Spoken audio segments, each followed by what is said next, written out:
insaflah, taubat sebelum kiamat. Orang yang sengaja meninggalkan sholat, hukumnya dosa besar. Sengaja dia meninggalkan sholat, faqad kafara jihara, maka kafirlah dia secara nyata. Nah, kalau ada dengarkan, itu bukan gua ngomong. Orang yang sengaja meninggalkan sholat, orang itu dicap kafir secara nyata. Astagfirullah. Makanya jangan tinggalkan sholat, boy. Walaupun kita bergelimang dosa, jangan pernah tinggalkan sholat. Kalau kalian punya masalah, hidup kalian lagi buntu, pengen dikasih jalan keluar sama Allah, coba kalian denger baik-baik ceramah dari Uwah ini. Ada orang-orang yang hidupnya seakan tidak punya masalah. Padahal bukan tak punya masalah. Sebelum dihadapi, diringankan masalahnya oleh Allah sebelum dia memanggilnya. Ada yang begitu. Seperti Maryam. Quran surah ke-3 ayat 37. Paling kiri sebelah bawah di mushaf. Ya, butuh pakaian, ada pakaian. Butuh makanan, ada makanan. Butuh buah-buahan, ada buah-buahan. Dan yang mengantarkan pamannya, Nabi Zakaria sampai kaget. Ini kan saya yang ngantar, kenapa setiap saya mau anterin sudah ada di situ? Dia ada level orang yang belum meminta, sudah ada gitu.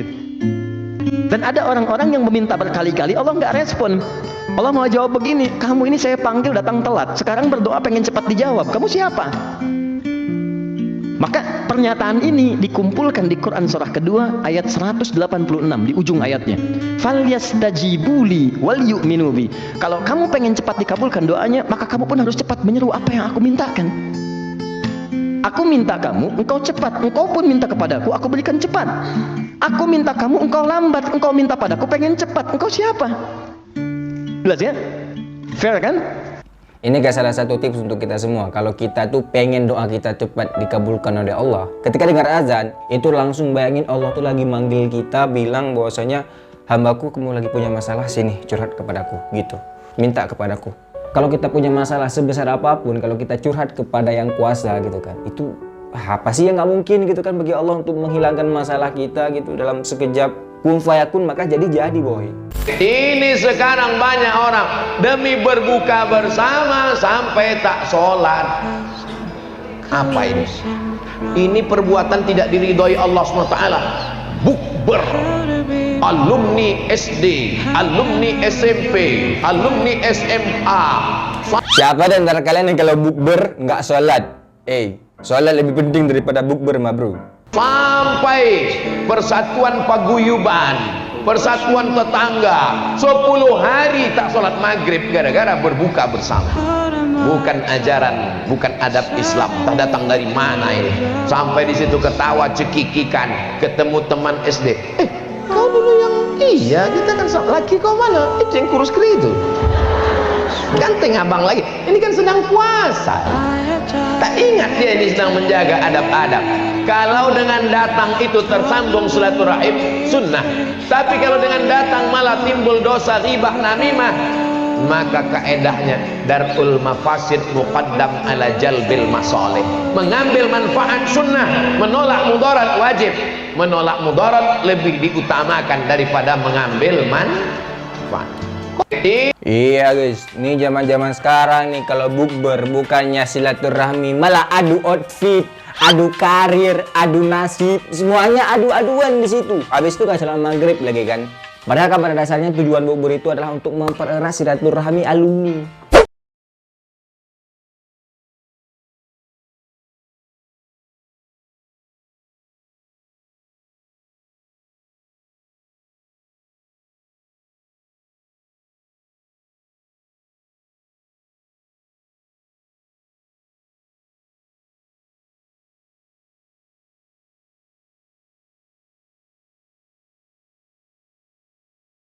Bener guys, walaupun kita tuh dalam kondisi yang sangat sulit, kita nggak tahu harus bagaimana lagi gitu kan. Yang perlu kita ingat adalah Allah tuh nggak pernah nguji seorang hamba di atas kemampuan seorang hamba. Dalam surah Al-Baqarah itu udah dijelaskan, la yukallifullahu nafsan illa wus'aha. Allah tuh nggak pernah nguji seorang hamba di atas kemampuan seorang hamba. Kalau kamu udah diuji berarti kamu yakin, tanamkan dalam diri kamu bahwasanya aku sanggup melakukan ini semua karena Allah telah memilihku. Karena yang perlu kita tanamkan adalah yang penting yakin.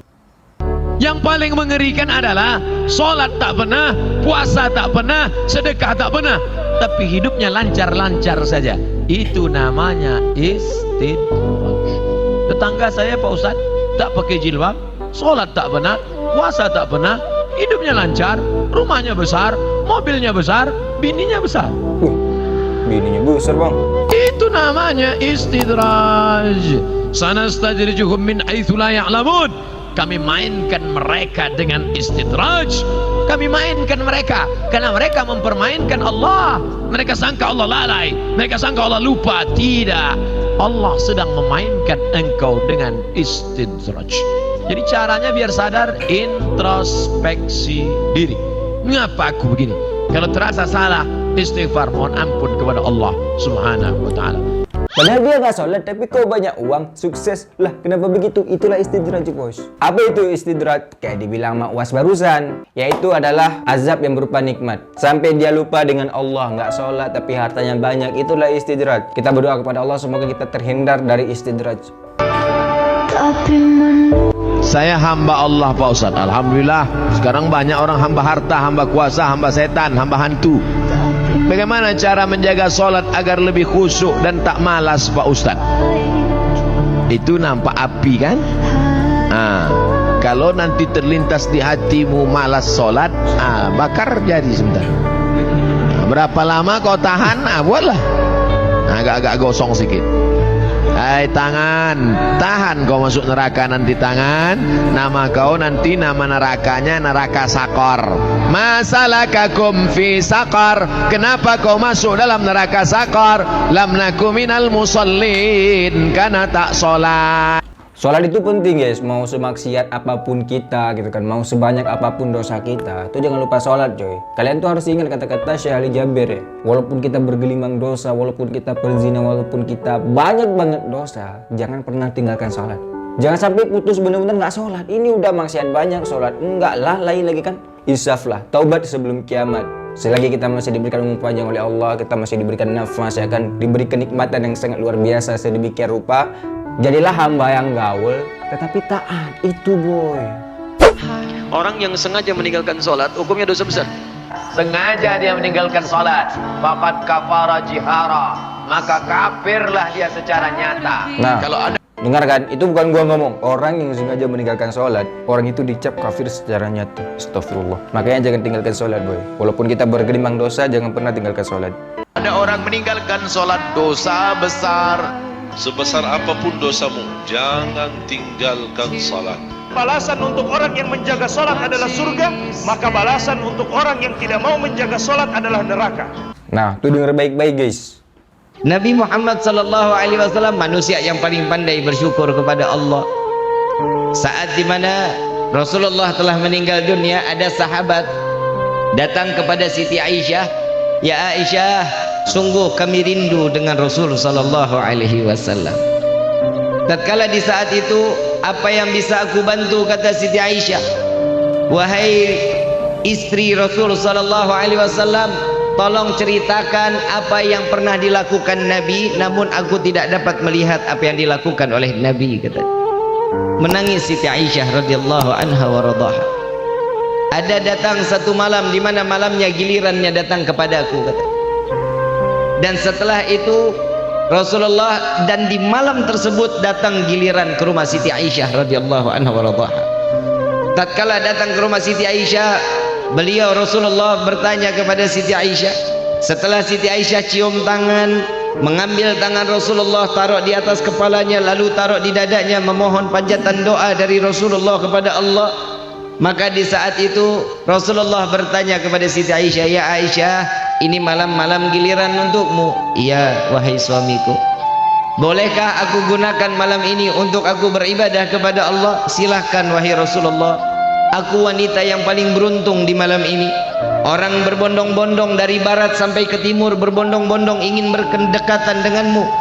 Namun di hari ini engkau berada di dalam rumahku, engkau berada di dalam satu kamar bersamaku, engkau tertidur di atas kasur bersamaku, engkau satu selimut denganku, bahkan kulitmu bersentuhan dengan kulitku ya Rasulullah. Jika di malam ini engkau inginkan waktu untuk beribadah, maka silahkan." Rasulullah bangkit dari tempat tidurnya, ambil wudhu, beliau salat 2 rakaat. Saat salat 2 rakaat, saking khusyuk, saking enaknya Siti Aisyah memandangi Nabi Muhammad sallallahu alaihi wasallam. Dipandang betul-betul Rasulullah sallallahu alaihi wasallam. Sampai tidak disadarkan, ternyata muadzin Bilal bin Rabah telah mengumandangkan, Sudah waktunya masuknya waktu imsak 10 menit kalau kita bilang ingin datangnya waktu subuh. Selesai giliran waktu di mana gilirannya untuk Siti Aisyah, Rasulullah pakai untuk beribadah kepada Allah. Lalu Siti Aisyah bertanya, "Ya Rasulullah, apa yang membuatmu sampai begitu banyak di dalam bilangan salatmu? Dan tidak pernah aku melihat kecuali di malam ini. Dari mulai kau takbiratul ihram sampai engkau salam, engkau mengumandangkan tatkala ayat suci Al-Quran lalu ada tetesan air mata di dalamnya. Dari mulai takbir ada tangisan, saat ruku ada tangisan di dalamnya, saat engkau i'tidal ada tangisan di dalamnya. Apa yang membuatmu banyak menangis ya Rasulullah?" Apa jawaban Rasulullah sallallahu alaihi wasallam? "Wahai Aisyah, istriku, tidakkah boleh aku menjadi hamba yang bersyukur kepada Allah?" Nabi aja yang udah dijamin surganya masih bersyukur. Lah kita dikasih harta segini banyak nih bukannya bersyukur, malah kufur. Harusnya kita bersyukur guys dengan apa yang udah kita punya gitu kan. Banyak orang di luar sana tuh yang bahkan kesusahan untuk makan. Banyak yang bersyukur guys. Kalau mau murah rezeki, panjang umur, sehat badan, senangkan hati ibu.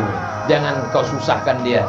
Ibu jangan pernah menangis karena anak nakal. Ibu jangan pernah mengutuk nasib marah-marah. Sekali ibu meneteskan air mata, seumur hidup dia akan berenang dalam penderitaan. Kalau mau mudah rezeki itu muliakan orang tua guys. Insya Allah kalau kita memuliakan orang tua, itu rezeki kita bakal lancar insya Allah. Karena ridho Allah itu terdapat pada ridho kedua orang tua. Kalau orang tua kita ridho, Allah juga bakal ridho guys. Makanya tuh banyak banget ya kita lihat tuh anak yang durhaka, hidupnya itu sengsara woy. Yang penting jangan durhaka kepada orang tua. Mumpung masih ada orang tua, berbaktilah kepada orang tua. Gimana nasib saudara-saudara kita, kawan-kawan kita yang udah gak punya orang tua gitu loh. Mengapa sulit mencari pekerjaan? Mengapa payah mencari penghidupan? Salah satu yang mempersempit ridho Allah itu adalah karena tidak berbakti kepada orang tua. Nih